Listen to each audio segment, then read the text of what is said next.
요한복음 14장 1절로 6절을 통해서 길과 진리와 생명 되신 예수님 하는 제목으로 함께 은혜를 나누고자 합니다. 지금 너무너무 힘들어하는 이때 다 알고 계십니다. 좌절하고 포기하고 염려하는 그런 생각을 버리시고 엄청난 비가 오고 쓰나미가 불어온 다음에 하늘이 맑고 또 바다가 더 푸르고 만물이 소생하는 것처럼 성경에도 고난 속의 연단 후에는 정금같이 나온다고 말씀했습니다. 우리의 생각을 바꾸면 아름다워집니다. 셰익스피어라는 사람 여러분 잘 아십니다. 그가 어느 레스토랑에서 의자에 앉아 있는데 많은 사람들이 두르면서 인사를 하면서 반가워하며 존경의 표시를 하고 있습니다. 그런데 그 문 바깥에 어떤 젊은 청년이 빗자루 하나를 들고 청소를 하다가 그 광경을 보고 승질난다고 내려팽개치면서 괴로워하고 있었습니다. 낙심하고 있었어요. 그런데 셰익스피어가 찾아가서 하는 말이, 당신은 어째서 이렇게 괴로워하고 낙심하고 좌절합니까? 이 청년이 하는 말이, 당신은 그렇게 많은 사람들 앞에 존경을 받는데 나는 빗자루나 들고 청소나 하고 쓰레기나 줍고 있으니 내 신세가 한심한 것 같아서 그랬습니다. 그때 셰익스피어가 웃으면서 하는 말이, 젊은이요, 당신이나 나나 너무 아름다운 삶을 살고 있습니다. 똑같습니다. 나는요 펜으로 우주를 아름답게 만들고 있지만 당신은 빗자루를 가지고 더러운 쓰레기들을 깨끗이 청소해서 얼마나 이 땅을 아주 깨끗하게 만들어주고 지나가는 사람들이 얼마나 행복감을 느끼게 해줍니까? 항상 우리는 마음에 감동을 받고 살지 않습니까? 훌륭한 당신을 내가 존경합니다 하는 얘기가 있습니다. 사람이 생각을 바꾸면 되는 것입니다. 여러분 잘 아는 간디라는 사람이 있습니다. 그가 서민들이 타는 기차 열차를 타기 위해서 달려가서 딱 붙잡고 타는데 급하게 타는 바람에 신발 한 짝이 떨어져 나갔습니다. 그러자 이 간디는 바로 한쪽 신발을 또 벗어서 떨어진 쪽으로 쐐게 던져버렸습니다. 많은 사람들이 의아하면서, 아니 하나 빠진 것도 속상할 텐데 왜 마저 하나까지 바깥으로 던져버립니까? 이렇게 말할 때 간디가 하는 말이, 아니 이 한 짝 갖고 어떻게 씁니까? 쓸모없지 않아요. 그리고 버려진 그 신발도 누가 그거 가지고 쓸 수 있습니까? 그래서 두 개의 신발이 있어야 되지 않아요? 그래서 내가 있는 신발을 벗어서 던져서 누군가가 그 신발을 주워서 어려운 사람이 신고 다닐 것이 아닙니까? 얼마나 차원 높은 생각입니까? 사랑하는 성도 여러분, 특별히 우리는 전능하신 하나님, 전지전능하시고 우리를 치료하시고 살리시고 고치시고 해결해 주시는 주님이 계신데 뭐 때문에 근심하십니까? 뭐 때문에 염려하고 좌절하고 포기하고 사시려고 하십니까? 내가 믿는 예수님은 누구십니까? 라고 질문을 하면 엄청난 대답을 할 것입니다. 그분은 만왕의 왕이시요 대제사장이시요 대선지자이십니다. 예수님에 관한 그 말씀으로 성경에 꽉 차 있지 않았습니까? 예수님은 우리의 구주십니다. 그분은 사랑덩어리십니다. 이렇게 말하지 않겠습니까? 중요한 것은 예수 그리스도는 전능하신 하나님이십니다. 그분만이 우리를 구원하실 수가 있습니다. 그렇기 때문에 오늘 본문 말씀에 너희는 마음에 근심하지 말라, 하나님을 믿으리 또 나를 믿으라, 내 아버지 집에 거할 것이 많도다. 그러면서 6절에 그래서 너희는 걱정하지 마라. 왜? 내가 곧 길이요 진리요 생명이니 나로 말미암지 않고는 아버지께로 올 자가 없느니라 라고 말씀하고 계십니다. 오늘 본문 말씀을 통해서 길과 진리와 생명 되신 예수님이라는 제목을 정했습니다. 저와 여러분이 깊은 은혜와 깨우침과 축복의 시간이 되시기를 축복합니다. 첫 번째, 우리 예수님은 길과 진리와 생명이 되시기 때문에 우리는 근심, 걱정, 염려, 좌절하지 말라는 것입니다. 그래서 요한복음 14장 1절에 너희는 마음에 근심하지 말라고, 하나님을 믿고 또 나를 믿으라고 이렇게 권면을 주고 있습니다. 예수님을 전능자로 믿는 성도는 염려, 근심, 걱정, 불안, 조조, 낙심이 없는 생활을 하여야 합니다. 그런데 어떻게 해야 그런 생활을 할 수 있을까요? 첫째, 주님께 맡기는 생활을 하여야 합니다. 마태복음 6장 26절 보세요. 공중의 새를 보라, 심지도 않았고 거두지도 않고 창고에 모아들이지도 아니하되 너희 하늘 아버지께서 기르시나니 너희는 이것들보다 더 귀하지 아니하냐. 우리의 삶 전체를 주님께 맡기면요, 우리 주님이 어떻게 하셔요? 붙들어 주신다는 거예요. 시편 55편 22절을 함께 보겠습니다. 내 짐을 여호와께 맡기라. 그가 너를 붙드시고 의인의 요동함을 영원히 허락하지 아니하시리로다. 그것뿐입니까? 잠언서 16장 3절에 보면 너희 행사를 여호와께 맡기라. 그리하면 네가 경영하는 것이 이루어지리라. 시편 37편 6절에 보면 내 의를 빛같이 나타내시며 내 공의를 정오의 빛같이 하시리로다. 그래서 우리는 빛 가운데에서 살면 얼마나 행복해요. 우리는 그 가운데 살고 있지 않습니까? 그런데 우리가 그 전능하신 하나님께 맡기지 못하기 때문에 불안합니다, 초조합니다, 괴롭습니다, 낙심천만합니다. 그리고 밤새도록 잠 못 자고 우울하기만 합니다.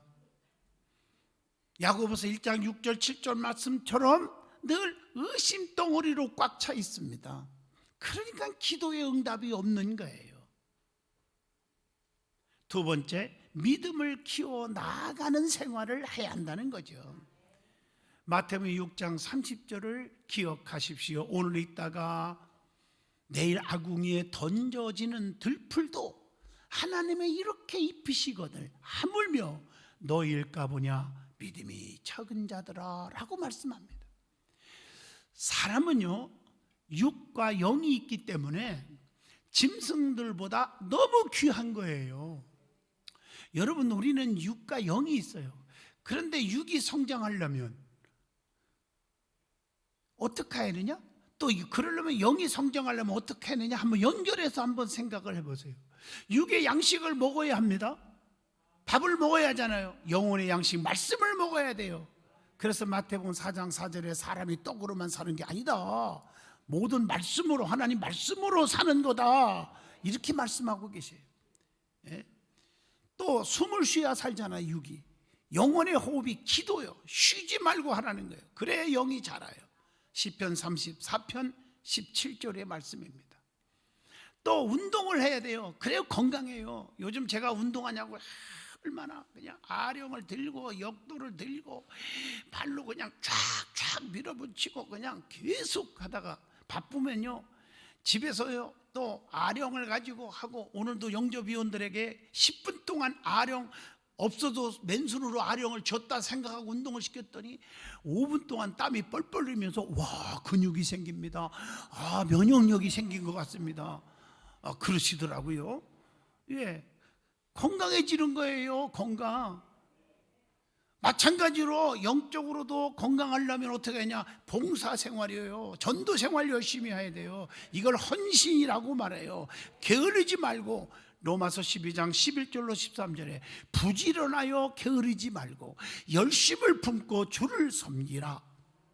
소망 중에 즐거워하며 환난 중에 참으며 기도에 항상 힘쓰며 성도들의 쓸 것을 공급하며 손 대접하기를 힘쓰라, 이렇게 말하고 있어요. 그 다음에 사람은 혼자 살 수 없는 거예요. 외로우면 안 돼요. 그래서 서로 사귐이 있잖아요. 건전한 사람끼리 말해요. 그러면 정서적으로 안정을 찾아요. 마찬가지로 영적으로도 코이노니아가 있어야 돼요. 믿음의 사람, 기도하는 사람과 잘 교제를 하면서 믿음 안에서 말이에요. 그러면 믿음이 성장합니다. 사도행전 2장 46절로 47절 보세요. 성령에 충만한 사람들 어떻게 했어요? 날마다 마음을 같이하여 성전에 모이기를 힘쓰고. 이게 코이노니아예요. 성전에 모이기를. 어디에 모여요? 어디에 모여요? 성전에 모이기를 힘쓰며 기도하고 사도들의 가르침을 받고. 얼마나 아름다워요. 그리고 순전한 마음으로 음식을 나눠 먹고 기쁨과 순전한 마음으로 하나님을 찬미하고 온 백성에게 그래서 친송을 받게 되니 주께서 구원받는 사람을 날마다 더해가게 하시니라. 하나님의 영광을 받게 하시니라, 이 말이죠. 그래서 성도는 누구와 교제하느냐가 중요하다는 거예요. 긍정적이고 기도 많이 하는 사람 가까이 해야 돼. 죄악과 세속적인 거와 가까이 하면 안 되잖아요. 그래서 시편 1편 1절에 복이 있는 사람은 누굽니까? 악인의 길을 쫓지 아니하며 죄인의 길에 서지 아니하며 오만한 자리에 앉지 아니하며 여호와의 율법을 주야로 묵상하고 산다고 했어요. 이사야 61장 3절에 보면 영혼의 날개인, 그 다음에 뭐가 있어야 성장할까? 찬송이 있어야 돼요.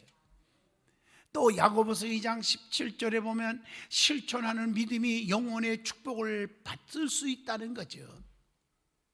자, 세 번째로 하나님을 의지하는 생활을 하여야 한다는 것입니다. 하나님을 의지하면 어떻게 됩니까? 예레미야 17장 7절에 여호와를 의뢰하는 그 사람은 뭘 받을 것이다? 복을 받을 것임이니라, 이렇게 말하고 있어요. 예레미야 17장 8절 쭉 읽어보세요. 그렇게 되면 어떻게 돼요? 그 뿌리를 강변에 뻗치고 더위가 올지라도 두려워하지 아니하며 그 입이 청청하며 가무는 해도 걱정이 없고 결실이 그치지 아니함 같으니라. 하나님 말씀이에요. 이런 말씀을 주어도 걱정이 생긴다, 심각한 얘기죠. 예레미야 17장 8절 그 말이 가무는 해도 너무 어려운 상황 속에서도 걱정이 없다 말씀이에요. 시편 1편 3절에 보면요, 결실이 그치지 아니한다. 그러니까 시냇가에 남은 심은 나무가 열매를 맺고 잎사구가 안 마르고 하는 일마다 다 형통하리로다, 이렇게 말했잖아요. 1편 3절에요. 자, 그 두 번째로는 길과 진리와 생명 되신 예수님께서 믿음의 사람들에게 주시는 것이 있다는 것이죠. 요한복음 14장 3절을 기억하셔야 합니다. 자, 뭘 주십니까? 첫째, 부끄러움을 당하지 않게 하시며 부유함과 구원을 주신다고 로마서 10장 10절을 통해서도 깨우쳐 주고 있고요. 부끄러움을 당하지 않게 하신다는 로마서 10장 11절의 말씀을 기억하시고요. 더 중요한 것은 로마서 10장 12절에 우리에게 자, 주님을 부르는 모든 사람에게 뭐 하시는도다? 부유하시는도다. 너무 감사하죠. 예수 믿는 사람 하나님의 은총이 임하면 부유함을 얻어요. 가난한 것보다 부유함이 낫지 않아요? 그것도 하나님이 주시는 은혜로 부유함을 얻으면 얼마나 감사해요. 왜? 부유함을 얻는 것이 얼마나 좋은지 그걸 통해서 하나님이 영광 받는데, 성경을 보시면 고린도후서 9장 8절 보세요. 하나님이 능히 모든 은혜를 너희에게 넘치게 하시나니 너희로 모든 일에 항상 너희 모든 것이 넉넉하여, 함께 봅니다, 모든 착한 일을 넘치게 하게 하려 하십니다. 하나님이 축복을 주시면 그 축복을 가지고 착한 일을 많이 한단 말이에요. 나만을 위해 사는 게 아니고 믿음 안에서 축복받은 것들을. 또 미움을 받지 않아 부유해야. 잠언서 19장 4절에 보세요. 재물은 많은 친구를 더하게 하나 가난한 즉 친구가 끊어지느니라. 그래서 하나님의 축복을 주시는 거예요. 부유해야 하나님께서 욕먹지 않아요. 하나님께 영광. 잠언서 30장 9절의 말씀입니다. 사랑하는 성도 여러분, 여러분 부유함의 축복이 있기를 축복합니다. 뿐만 아니라 구원을 주신다. 로마서 10장 13절 누구든지 주의 이름을 부르는 자는 구원을 받으리라 이렇게 말하고 있어요. 그 구원은 세 가지가 있어요. 요한복음 3장 16절 개인적인 구원, 또 사도행전 16장 31절 너와 내 집이 구원을 얻으리라 가족 구원, 요나서 3장 10절 국가적 구원이 있습니다. 두 번째, 성도에 대한 예수님의 보증이 있어요. 요한복음 14장 3절 어떤 보증이 있나요? 가서 너희를 위하여 거처를 예비하면 내가 다시 와서 너희를 내게로 영접하여 나 있는 곳에 너희도 있게 하리라. 보증이에요. 그 보증이 무엇이 있는가 성경을 찾아봤더니 말라기 3장 10절에 창고의 곳간에 쌓을 것이 주겠다고 하는 축복의 보증이 있고요. 또 마태복음 7장 7절로 8절 구하면 주시고 찾으면 얻게 하시고 두드리면 얻어질 것이다. 구하면 받게 하시고 기도 응답의 보증이 있잖아요. 또 마태복음 8장 16절 보면 예수께서 오거늘 예수께서 말씀으로 귀신들을 쫓아내시고 병든 자를 다 고치시니 이 말은 뭐예요? 치유의 보증이 있다는 거죠. 마태복음 9장 21절 용서의 보증, 또 마태복음 11장 29절 나는 마음이 온유하고 겸손하니 나의 멍에를 메고 내게 배우라 그리하면 너의 마음이 쉼을 얻으리니 안식의 보증이 있어요. 그리고 마태복음 26장 28절 예수의 피로 제사함의 구원의 보증이 있습니다. 마가복음 6장 50절 우리가 어디 가나 두려워할 것 없어요 안심하라 내니 두려워하지 말라 이렇게 말했잖아. 동행의 보증이 있어요. 주님이 나와 함께 일하시고 함께 걸어가시고 함께 행동하시는 보증의 동행의 은혜가 있을 줄로 믿습니다. 요한복음 14장 2절에 천국 유업의 보증이 있습니다. 요한복음 16장 33절 세상에서는 너희가 환난을 당하나 담대하라 내가 세상을 이기었노라. 모든 것을 이기게 하는 승리의 보증이 있습니다. 사도행전 23장 11절을 보면요 영원한 안전의 보증이 따릅니다. 자, 세 번째, 믿음의 사람들에게만 갖는 축복이 있다는 거죠.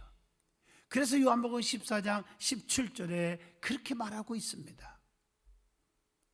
그리스도로 말미암아서 참 평안을 주신다는 거예요. 누가복음 24장 36절에도 말씀합니다.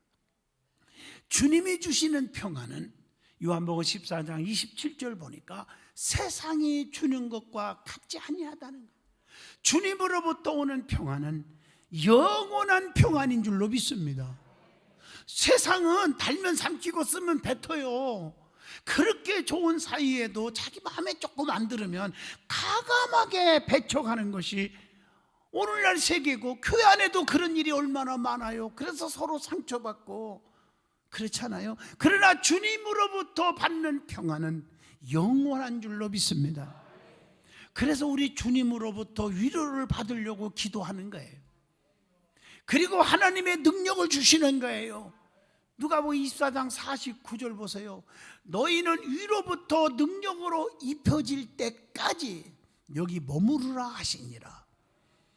주님의 능력을 주어서 축복을 주시고 요한복음 6장 47절 보면 진실로 진실로 강조한 거죠. 너희에게 이르노니 믿는 자는 뭘 가졌어요?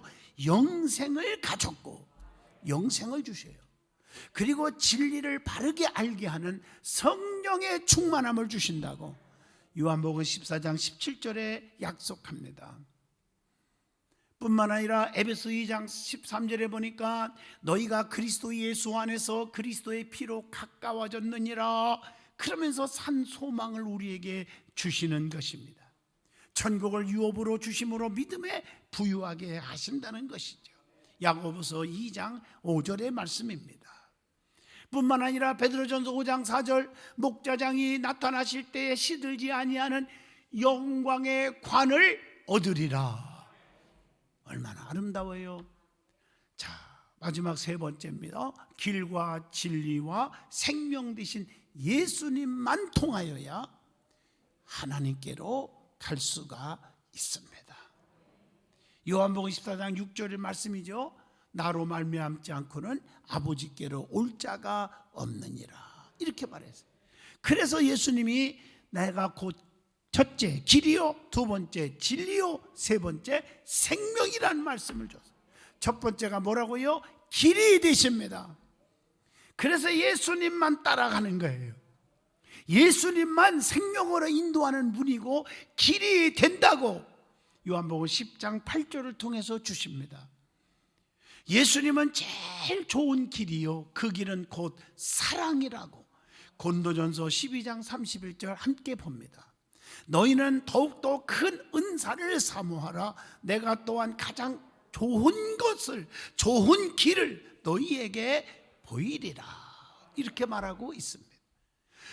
예수님이 인도하는 그 길은 좋은 길이에요. 여러분을 상처 주고 힘들게 하는 길이 아닙니다. 히브리서 10장 20절 보면 예수님은 휘장 가운데 열어놓은 산 길이십니다. 그 다음에 우리가 영적으로 성숙의 길이 있습니다. 하나님의 말씀을 묵상함으로 우리의 믿음이 영적으로 성숙해져요. 여호수아 1장 8절의 말씀이죠. 또 영적인 복을 간절히 사모함으로 영적으로 믿음이 성숙해져요. 시편 42편 1절 보면 내 영혼이 주를 찾기에 갈급하나이다. 에레미야 33장 3절처럼 늘 깨어 기도함으로 믿음이 성숙해질 수가 있어요. 사도행전 2장 42절 보면 그들이 누구의 가르치며 사도의 가르침을 받아 서로 교제하고 떡을 떼며 오로지 기도하기를 힘쓰니라. 사도의 가르침을 받음으로 믿음이 성장하는 거예요. 성도 간에 또한 협력하는 것, 성도 간의 도움으로 성숙해짐을 에베소서 4장 12절로 13절을 통해서 깨우쳐 줍니다. 뿐만 아니라 에베소서 4장 15절을 읽어봅니다. 오직 사랑 안에서 참된 것을 하여 범사에 그에게까지 잘 알지르라. 그는 머리니 곧 그리스도라고 말했습니다. 참 사랑과 참된 것을 행함으로 믿음이 성숙해진다. 행함이 없으면 안 되는 겁니다. 입술로는 누구든지 못합니까? 사랑도 믿음도 다 입술로는 할 수가 있어요. 그러나 실행이 있어야 돼요. 또 히브리서 5장 14절에 보면 간단한 연단을 받음으로 믿음이 성장해요. 여러분, 연단 받고 나면 금보다 귀한 자로 다시 나타나 정금같이 나오게 하신다. 그래서 여러분들이 힘든 일을 겪는 거 낙심하지 마세요. 이것을 끝내고 나면 더 좋은 그릇으로 인도할 줄로 믿습니다. 또 빌립보 1장 28절 죄를 대적함으로 믿음이 성숙해요. 어떤 사람들은 웰컴 투 죄악, 이 영어가 되는 건지 나는 모르겠네요. 무엇을 환영을 합니까 도대체? 멀리 해야 돼요. 내 믿음 떨어지는 행동과는 멀어져야 됩니다. 그래야 믿음이 성숙해요. 그리고 말씀을 순종하고 실행함으로 성숙해진다고 야고보서 1장 25절에 실천을 강조하고 있습니다. 그리고 히브리서 5장 14절 내가 믿는 주님이 누구냔 말이에요. 그 주님을 바르게 아는 지식이 넓어짐으로 많아짐으로 믿음이 성숙해지고 분별력을 갖게 된다. 자, 예수님은 길이 되신다고 했어요. 두 번째, 예수님은 진리가 되신다고 했어요. 그래서 요한복음 8장 32절에 진리를 알지니 진리가 너희를 자유롭게 하리라 이렇게 말했어요. 요한복음 15장 26절에 예수님은 진리의 빛이요 진리의 영이시라고 말씀합니다. 그래서 요한복음 1장 17절 쭉 읽어보면 율법은 모세로 말미암아 주어진 것이요 은혜와 진리는 예수 그리스도로 말미암아 온 것이라 이렇게 말하고 있습니다. 우리가 성부 성자 성령 한 하나님 모두 진리십니다. 그래서 증언하는 이가 셋이시니 이렇게 요한일서 5장 7절에 말씀한 것은 성부, 성자, 성령을 가리킵니다. 진리 되신 예수님을 통하지 않고는 진리의 하나님께로 갈 수가 없는 거예요. 요한복음 14장 6절의 말씀입니다. 그래서 우리는 예수 그리스도 안에서만 진리가 있다고 하는 에베소 4장 21절을 기억하셔야 합니다. 그리고 세 번째, 길과 진리가 되시고 그 다음에 생명이 되십니다. 영생은 곧 유일하신 하나님과 예수 그리스도를 아는 것이니라. 요한복음 17장 3절에 답을 줍니다. 예수님은 생명이시기 때문에 그를 믿는 자는 죽음을 맛보지 않습니다. 성도는 예수님을 믿고 그 이름을 힘을 얻어서 생명을 얻을 수가 있는 줄로 믿습니다. 요한복음 20장 31절에 기록되어 있습니다. 그래서 예수님을 믿는 순간 요한복음 5장 24절에 사망에서 생명으로 옮겨졌느니라 라고 말씀을 줍니다. 요한일서 5장 20절을 보시면 예수 그리스도는 참 하나님이시요 영생이시라고 말씀합니다. 그래서 여러분 마태, 마가, 누가, 요한복음, 사복음서, 예수행전이지만 그 가운데 특별히 요한복음은 생명, 영생에 대한 말씀을 많이 강조하고 있죠. 그리고 예수님이 자기 자신에 대해서 말씀하신 내용으로 꽉 차 있습니다. 그래서 오늘 말씀도 예수님은 길과 진리와 생명 되신다고 요한복음 14장 6절에 말씀한 것이고, 그리고 3절 5절에도 나는 포도나무여 너희는 가지라, 가지가 포도나무에 붙어 있어야 된다고, 예수님을 떠나서는 살 수 없다고 강조하고 있지 않았습니까? 그리고 요한복음 10장 11절에 나는 선한 목자라고도 말씀합니다. 그리고 요한복음 10장 9절에 보니까 예수님은 나는 문이라. 그래서 예수님을 통해서만 성도가 구원의 길을 갈 수가 있습니다. 그리고 요한복음 6장 48절 나는 생명의 떡이라. 그러니까 내게로 온 자는 결코 목마르거나 줄이지 아니할 터라고 말하고 있잖아요. 성도는 예수님이 주시는 그 은혜로만, 은총으로만 살 수가 있는 것입니다. 뿐만 아니라 예수님은 요한복음 8장 12절에 생명의 빛이라고 말하고 있습니다. 성도는 예수님을 따르며 그분만을 쫓아가며 살 때에 어둠에 다니지 않게 되고, 그래서 요한복음 11장 25절 나는 부활이요 생명이니 나를 믿는 자는 죽어도 살겠고 살아서 믿는 자는 영원히 죽지 아니하리라고 말씀합니다. 주님을 만나야 영원히 죽지 않는 삶을 살게 되는 것입니다. 결론적으로 말하면 예수님은 우리의 길이 되시고 진리고 생명이십니다. 염려, 근심, 걱정 다 주께 맡기십시오. 주님이 책임져 주실 것이고 참 평안을 주실 것입니다. 기도합니다. 걸어가신 하나님, 길과 진리와 생명 되신 예수님, 말씀에 은혜 주셔서 감사합니다. 이 말씀이 우리의 삶의 도종기로 삼게 하여 주시고 그분이 저들을 책임져 주심을 믿습니다. 의심하지 않게 하여 주시옵소서. 예수 이름으로 기도합니다.